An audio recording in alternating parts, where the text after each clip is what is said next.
Hello everyone, I am Dr. Chirag Patel. In last session, we had discussed about a pharmacological account of calcium channel blocker. Today, I am going to be discuss about potassium channel opener and other drug role in ischemic heart disease. So, let's first learning outcome. After completion of this lecture or session, learners should be able to understand role of potassium channel opener, trimetazidine, ranolazine, antiplatelet and anticoagulant in angina and myocardial infarction. So first start with the potassium channel opener. So first, what is the mechanism of potassium channel opener in angina or in myocardial infarction? So the opening of potassium channel induce the efflux of potassium. The efflux of potassium result in increased cellular polarization, which result in decrease the duration of cardiac action potential, and also the cellular polarization leads to inhibition of voltage gated calcium channel, which result in decreased calcium entry. The decreased calcium entry induce relaxation of smooth muscle and decrease insulin secretion. The therapeutic use of potassium channel opener result from these two properties. The first one is the vasodilation, which is because of relaxation of smooth muscle of blood vessel wall, and the second one is the hypoglycemia, which is because of decrease of insulin secretion. So what are the example of potassium channel opener? So the example includes minoxidil, diazoxide, nicorandil, pinacidil and chromacalin. These are the different example of potassium channel opener. Out of this, here we will discuss in detail about nicorandil. So this is the structure of nicorandil.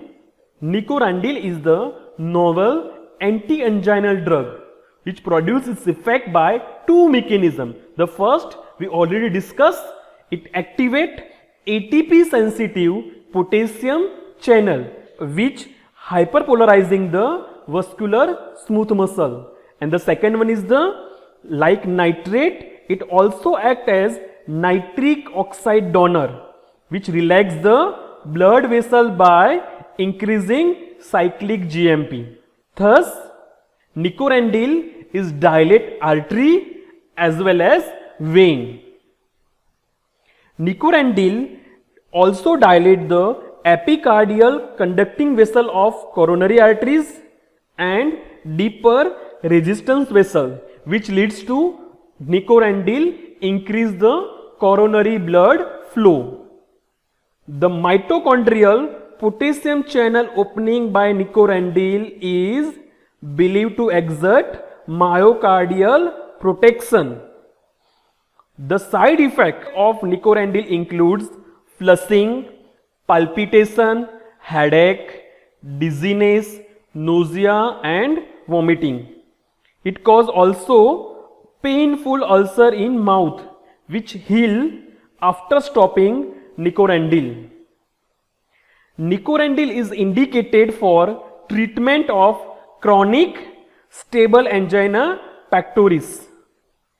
The beneficial effect on angina frequency and exercise tolerance is comparable to nitrate, beta blocker and calcium channel blocker. The recommended therapeutic dose of nicorandil is 10 to 20 mg twice daily. The normal starting dose is 10 mg twice daily, preferably in morning and in evening. So this is about the nicorandil, a potassium channel opener. The second one is the trimetazidine. So first, let's understand mechanism of trimetazidine in myocardial infarction. The healthy heart use substrate for ATP synthesis according to the availability, general nutritional status and exercise level. There are two substrates for ATP synthesis. First one is the fatty acid and the second one is the glucose.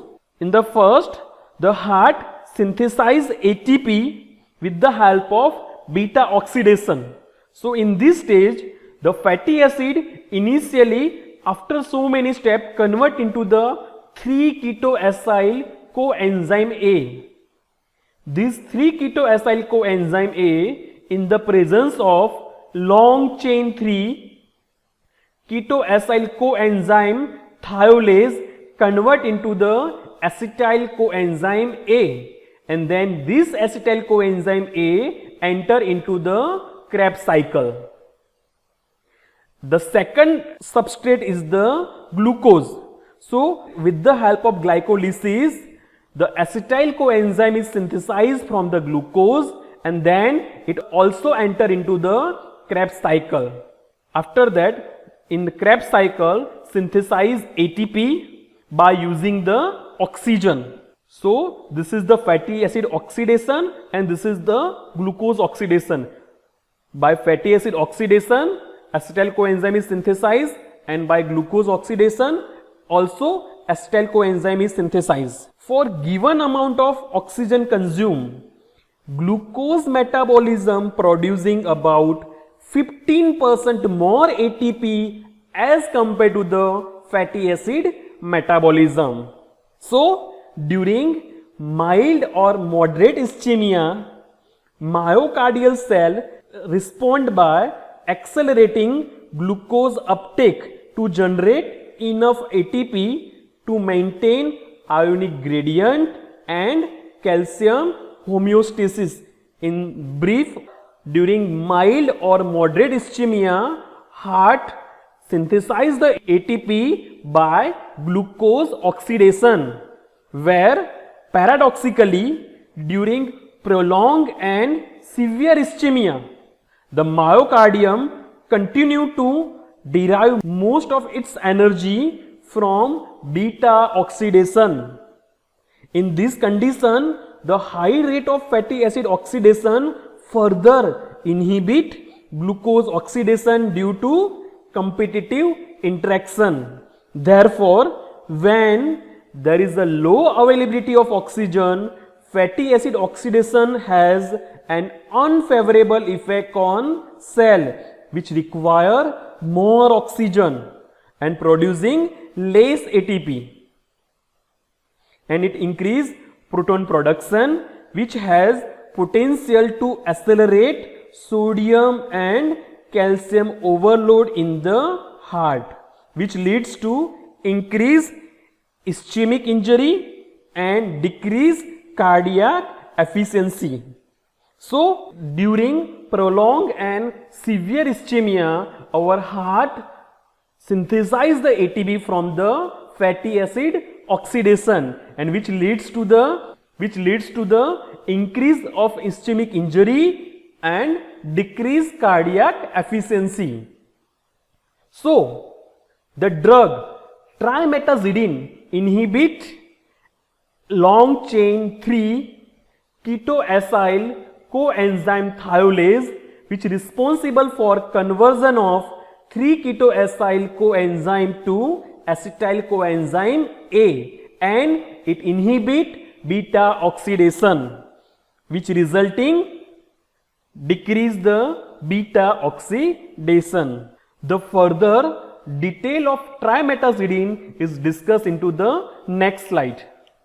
So this is the structure of trimetazidine. The trimetazidine is described as the first cytoprotective anti-ischemic agent. It is the novel anti-anginal drug which is act by non-hemodynamic mechanism. As already discussed, it inhibiting mitochondrial long chain 3-ketoacyl coenzyme A thiolase, a key enzyme in fatty acid oxidation, thereby it reducing fatty acid metabolism and increasing glucose metabolism in myocardium, resulting it would reduce oxygen demand, limiting intracellular acidosis and sodium and calcium accumulation during ischemia. It also protecting the cell against oxygen free radical which induce the membrane damage.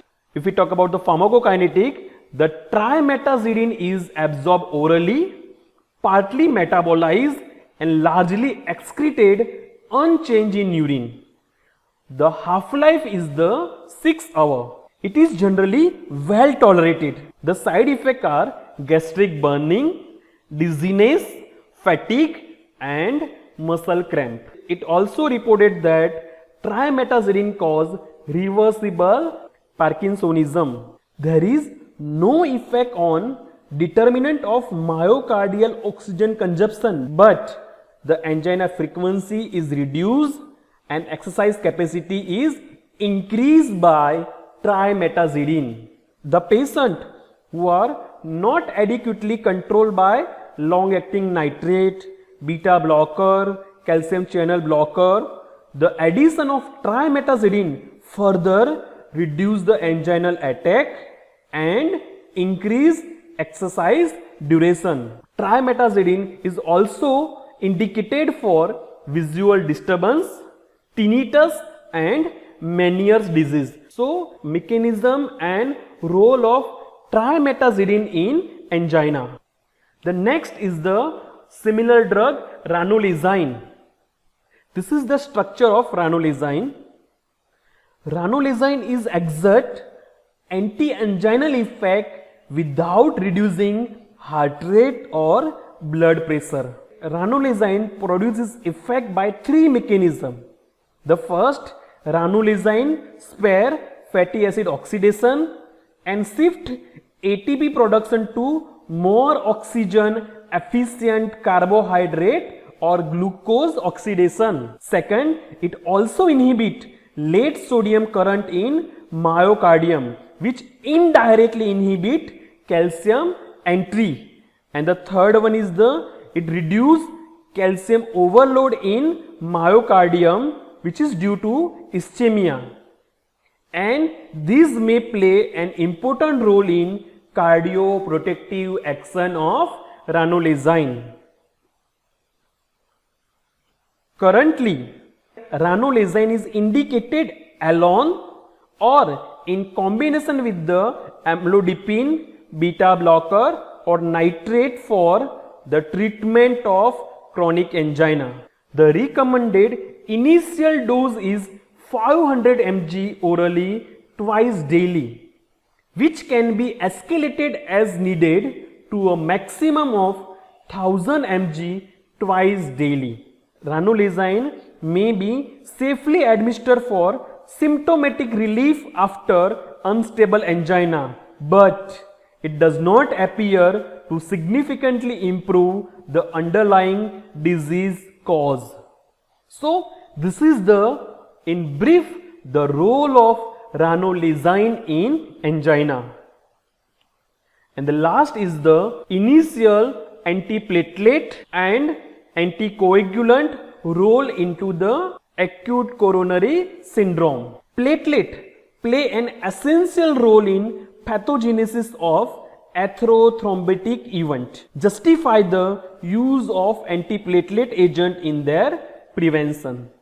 So, here we discuss only the indication of antiplatelet therapy in NSTE ACS, non-ST segment elevation acute coronary syndrome.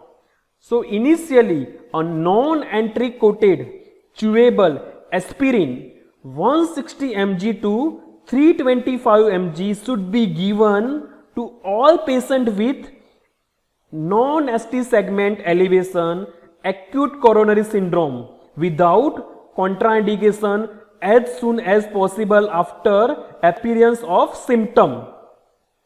and a maintenance dose of aspirin 81 mg per day to 325 mg per day should be continued indefinitely. In patient with NSTE ACS who are unable to take aspirin because of hypersensitivity or major gastrointestinal intolerance, a loading dose of clopidogrel followed by a daily maintenance dose should be administered. A third, P2Y12 inhibitor. P2Y12 is the chemoreceptor of ADP. So, a P2Y12 inhibitor, either clopidogrel or ticagrelor, in addition to aspirin, should be administered for up to 12 months to all the patients with NSTE ACS without contraindication. The doses of clopidogrel is 300 mg or 600 mg loading dose and then 75 mg as a maintenance dose.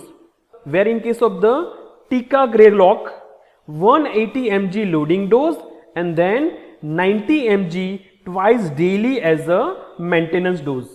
So this is the antiplatelet therapy in non-ST segment elevation acute coronary syndrome.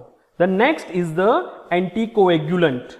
The anticoagulant therapy is clearly effective in treating and preventing venous thrombosis and pulmonary emboli.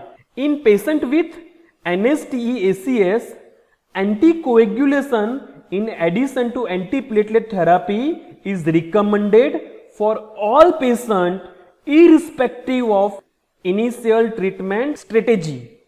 And the treatment option include first enoxaparin 1 mg per kg subcutaneous every 12 hours, bivalirudin 0.10 mg per kg loading dose followed by 0.25 mg per kg per hour. Next, fondaparinux, a 2.5 mg subcutaneous daily, continue for duration of hospitalization or until percutaneous coronary intervention is performed. And the last, unfractionated heparinase 4.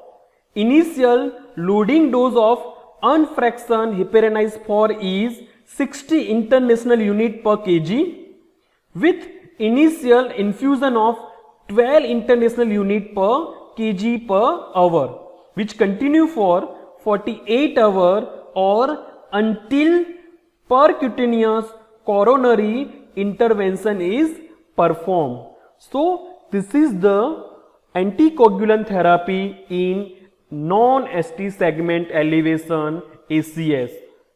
So today we discuss the role of potassium channel opener, trimetazidine, ranolazine and antiplatelet and anticoagulant in ischemic heart disease.